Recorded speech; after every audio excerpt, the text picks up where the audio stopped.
So I have no prepared script.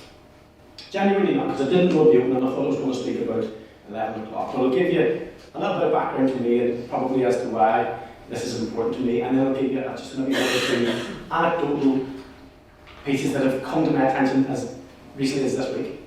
And one of them, it'll probably not come out very well, and please excuse me for it, and don't take it as a sensational statement from me as a politician or anything like that. I'm just trying to maybe get the words around it too, because I think it is important to share with you guys. So, why do I feel that I have the ability or the right to speak to you guys here today? Well, one, I'm a man. Two, I have a background in working in certain environments, pre-politics, where I saw and worked with a range of people, predominantly male environments, and that was in the prison service from 1996 to 2000. And then the fire service from 2000 to 2016, two highly charged environments where those guys and girls work under tremendous pressure, spend an awful lot of time together, and where you get to maybe not understand the pressures that some people are living under, but you see in how they look, how they speak, how they perform, how they don't perform. Maybe when they're sick, maybe when they're not in work, maybe when their life seems to deteriorate, and you never perhaps get to the bottom of the realization that there's a trauma in their life. And there are many different traumas out there, guys, many different traumas. There's some that we don't talk about, there's some that we find it difficult to talk about. I'm a married man of 26 years this year. I have 2 kids, and I'm happily married, and you know, in a marriage relationship, everybody faces pressures, and we learn, we love off each other, we learn from each other, and sometimes, in fact, all of us are maybe not easy to live with sometimes. So there's nothing today that's going to be a slight on any section of the community. Any arrangement, whether it's a civil relationship, whether it's a marriage, whether it's a heterosexual, whether it is same-sex, that's not the debate here today. The reason that I'm here today and the passion that I have is because in 2016, after 30 years of working in sort of private sector, but as a butcher, a prison officer, and a firefighter, having rubbed shoulders with many, many people and deeply caring about people, I became a politician. 2016. And in 2016, Mike Nesbitt was the leader of the Unionist Party, and do you know one of those moments in your life when you think you're getting, take this with a pinch of salt, kind of like the lesser prize or the booby prize? Well, we had a great election in 2016, and Mike was given out the portfolios of work. And as you know, there are a number of departments here: health, education, economy, finance, agriculture. I didn't get any of those. And I was only new, maybe it was a little too cocky thinking I'd get one of the ones. And Mike came to my office, which was on the 3rd floor, and he said, "Robbie, we need a spokesperson for mental health." And I was like, okay, don't know much about it, but sure, that's okay, Mike, and whatever it is, you're the boss, I take it. So then I really got into the policy paper. We were the only party at that time to have a policy paper on mental health. But when I read it, I realised that it was probably the most important paper for well-being that you could have.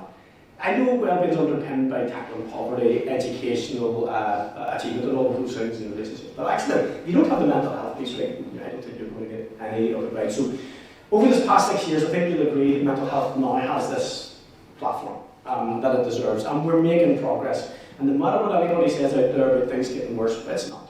What's happening is people are talking, dialogue's happening, and we're revealing what's actually wrong. It's not getting worse, we're just learning more about what's happening, and yes, society's changing, and yes, there are different pressures, and we have to learn to cope with that. But it's been my real privilege to spend the last 6 years as a party spokesperson. Now that's slightly changed anecdotally to Brandon Pretty, but we're doing a bit of a handover. But I still stay devoted to transforming mental health. My good friend Siobhan O'Neill is here at the front. I've known Siobhan for 3 or 4 years. Really looking forward to Siobhan because no better person to be the mental health champion for Northern Ireland. And we're very blessed to have you, Siobhan. When we separate out all the problems in mental health, one of the things that jumps out at me, and this is to go right to the spectrum of the worst outcome, is suicide. And suicide prevention, and myself and Siobhan have talked about this many times, and it's been on the agenda for a number of years. And in reality, we know when we look at the statistics of those who die by suicide, it is predominantly men. And when you look at the age brackets, and when you look at how you might want to prevent that, you have to understand the underlying issues and underlying reasons. And there are many. I share the gambling-related harm, APG. So addictions is an issue, which leads to poor mental health. Poverty leads to poor mental health. Abuse leads to poor mental health. And it happens. Now, I'm not going to talk too much longer, but I'm going to leave you probably with a couple I'm not anecdotal points, because there are things that have happened to me this week, two things. One of them's a real challenge, and I'm going to say it first so that I don't miss it. And it's something to think about. It's not a statement that I'm making that I have decided this is the issue, this is the problem, but it's something that happened this week. So I was at an event, and there were questions asked of politicians. And a young girl got up and asked the politicians at the panel about domestic abuse, parental alienation, and how men are treated. There was a young girl who got up and asked it.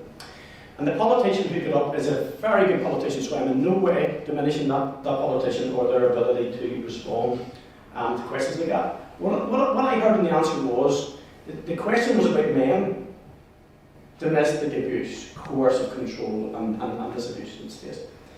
The answer sounded to me a little bit like when we had the Black Lives Matter movement. And if you put up BLM on your profile and you said Black Lives Matter, as I did, people challenged me and said, yeah, but what about white people? But what about, all lives matter? And I'm saying, I'm not dismissing that all lives matter. I'm not dismissing that white lives matter. I'm talking about the problem that is faced at this moment by black lives. So I'm not going to dilute my message. I still care equally about everybody, but at this moment in time, there's something we need to talk about. There's a conversation we need to have, and there's a vocabulary that we need to agree to and be comfortable with, and it is in this moment that we can't and we don't discuss men and abuse to men in the same manner, because on that evening this week, the answer that came with caveats. It came with the caveats which said things like, but men are perpetrators, but men are disproportionately carry out these acts and stuff, and it made me swear, because that wasn't the question. The question was, what are we doing for men? Now, I want to transform the lives of men in this country. I want to tackle toxic masculinity. I want men to be the men that I believe that men should be, which is protectors, providers, comforters, good fathers. But there are barriers that we don't talk about, and men don't talk about it.